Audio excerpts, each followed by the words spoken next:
हाँ, जिस प्रकार से चुनाव मैं देख रहा हूं कि 2 तारीख को करा दी और गिनती 12 तारीख को। क्यों? क्योंकि पानीपत का चुनाव 9 तारीख को होना है।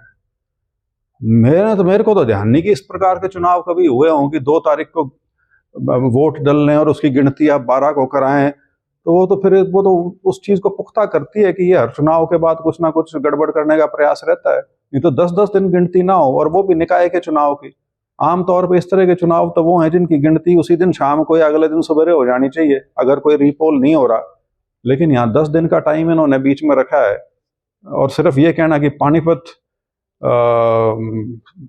का जो चुनाव है वो क्योंकि हम नहीं कर पाए 2 तारीख को, और वो 1 हफ्ता डिले करके हुआ है, तो ये बात हजम होने वाली नहीं है। तो ये बात कुछ ऐसी है जैसी मुख्यमंत्री जी ने हमारे गिनती से पहली शाम को एक बयान दिया था कि 11 बजे तक इंतजार करना, 11 बजे के बाद आपको नतीजा असली दिखना शुरू हो जाएगा।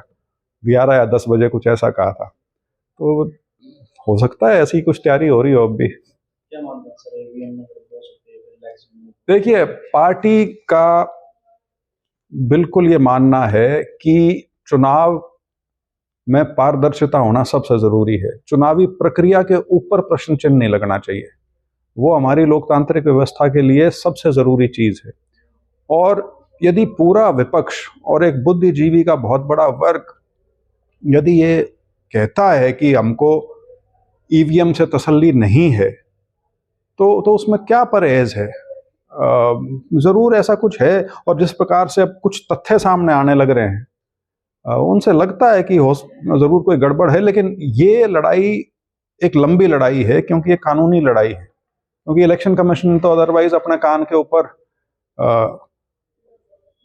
रुई भर रखी है। और सिर्फ रुई नहीं भर रखी, विपक्ष यदि उनको कुछ कहता है, कोई सवाल उठाता है, तो उसका जवाब देने की बजाय उस जवाब की भाषा ऐसी इस्तेमाल की जाती है कि आपने हमसे ये सवाल पूछ कैसे लिया। बड़ी अजीब व्यवस्था है कि कोई संवैधानिक संस्था इस प्रकार से, जो देश की जो लोकतांत्रिक व्यवस्था को संभालने की जिम्मेवारी जिनको है, वो इस प्रकार से वो विपक्षी पार्टियों का जवाब दें, तो जरूर कोई गड़बड़ इसमें जरूर मिलेगी। हर चुनाव से पहले चुनाव आया,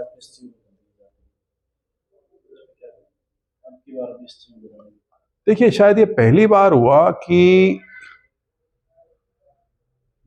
2 चुनाव आयुक्त, सचिव नहीं, 2 चुनाव आयुक्तों ने अपना कार्यकाल समाप्त होने से पहले इस्तीफा दे दिया था, जो अपने आप में एक सवालिया निशान उठाता है। एक चुनाव आयुक्त वो थे क्योंकि उनका मत जो था वो बाकी आयुक्तों से भिन्न था, तो उनको किसी प्रकार से दबाव बना के, यहां तक कि उनकी धर्मपत्नी और उनके शायद लड़के जहां भी वो काम करते थे, उनके ऊपर अपनी यही एजेंसियों की कार्रवाई करा के उनको भी मजबूर किया गया कि आप भी इलेक्शन कमीशन से निकल लें।